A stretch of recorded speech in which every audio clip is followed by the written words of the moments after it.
Salibonani ma viewers lama subscribers AVG Reality TV igama ngumxolisi isibongo sakwaNcube ngithe mina ake ngikhulume labantu abangibuzayo ukuthi njengoba abantu beapply kangaka for ama waiver lama permits kuthe kwaba khona yini okutholakalayo ukuthi kuyaphuma kumbe kuyavela okungenza ukuthi abantu baqhubeke beapply njengoba uminister uDr Aaron Motsoaledi ethe kabaqhubeke beapply kungakho yiko lokwenza ukukhuluma ngakho namhlanje ukuze abantu babekwazi ukuthi kwenzakalani njalo bathathe liphi inyathelo besiya phambili kodwa ngingakaze ngiqhubekele phambili ngikhuluma lami ngizacela ukulinxusa njengasenhlaleni yonke njengenhlala yenza emise ukuthi li subscribe kule ichannel like ivideo le bese liyayishare ukuze ithole abantu abaningi abahlukeneyo kukanti njalo nxa wena ule story ofuna siphume kule ichannel kumbe kulosizo ofuna ukuthi ukhulume ngalo ukuze uthole kule ichannel kuma viewers lama subscribers uyakhona ukuthi uthintane lathi ke ngeWhatsApp ku number ezithi +27 71 890 8039 akufanelanga ukuthi kube about ama visas lama waivers kunye nemigration kodwa noma yipi into oyibona ifanele ukuthi yaziwe ngabantu kungabe kuyinkinga elihlangana lazo kungabe kuzinews ezijabulisayo kungabe kuyizinto ezihlukeneyo kumbe ufuna ukwenza i-interview ngento ethile oyibona ibalulekile ukuthi abantu bayizwe ama viewers lama subscribers ethu ahlangane layo uyeza thintane lathi ke sikhulume ngalezo zinto njengoba sengichila ukuthi namhlanje ngizokhuluma ikakhulu ngabama ZEP laba asebe applyele ama waivers kunye lalabo abazama ukuthi ba-apply lalabo abafuna ukwazi ukuthi bangaqhubeka be-apply yini yikho lokho ke engizokhuluma ngakho okokuqala kulabantu abaphandle lapha abatshela abanye ukuthi indaba yama waiver seyavalwa akusamela umuntu a-apply i-waiver even ele-ZEP ngoba lokho sokwavalwa sokumele ba-apply i-permit le entsha ngithanda ukuthi ngikukhulume kugcwala umlomo ukuthi ayikho into enjalo long le-ZEP ufuna uku-applyela i-waiver yakho ule mvumo yokuthi uapply akula kwisikhathi othiwa sesedlule apply for i-waiver yakho nxa ungayenelisi ukuthi uze-applyele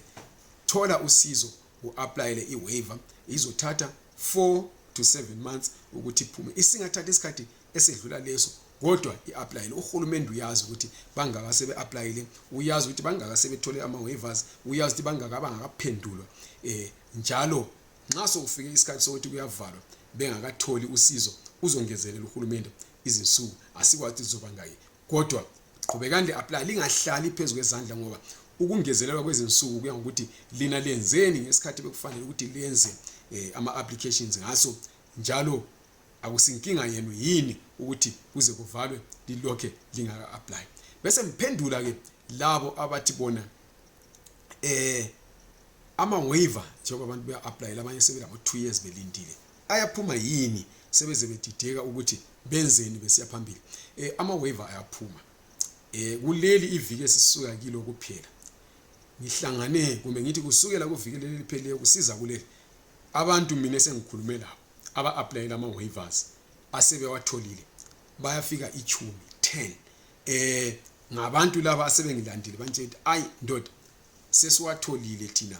ama-waiver abanye ngengabasizayo ukuthi ba-apply bayakhuluma ukuthi hayi ama-waiver sesiwatholile senzeni kusiya phambili nxa i-waiver usuyitholile qhubeka ohle uphuthume uapplyele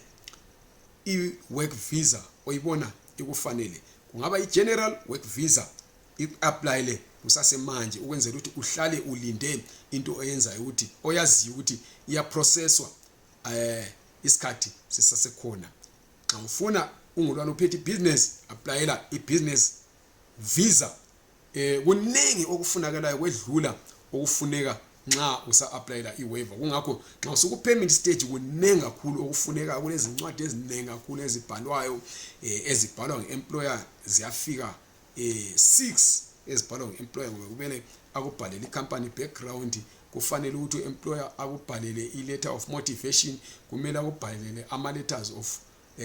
undertaking angu-4 okuthi ukuthi at least zingu-6 nxa ungumuntu osebenza emakhishini kumbe usebenza ezindlini zabantu kuyadingeka ukuthi ba-applyele i-letter of confirmation, baphinde babhale futhi those letters of undertaking ukuze izinto zakho uzisubmite ngendlela, bangafiki bekuxotshe ngalo. Kuningi lokufuneka, ungakho wohle uphuthume kusasemanzi kule ncwadi zikadokotela, kule ncwadi letter of radiography report,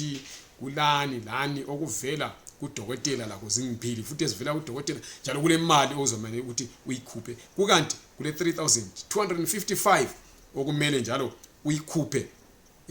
ukuze ubhuki appointment eVFS, usazobuyela futhi ku VFS uhambisa izincwadi zakho. Kungakho bantu lingahlali phezulu kwezandla,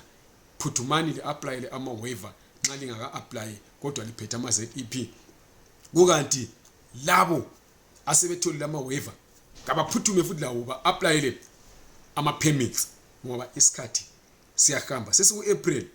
8 months ukuthi ama-ZEP lawo lewaphetheyo izitampa lezinhlalo so kuma-passport zi-expire, and nxa zi-expire ungakayenzi lutho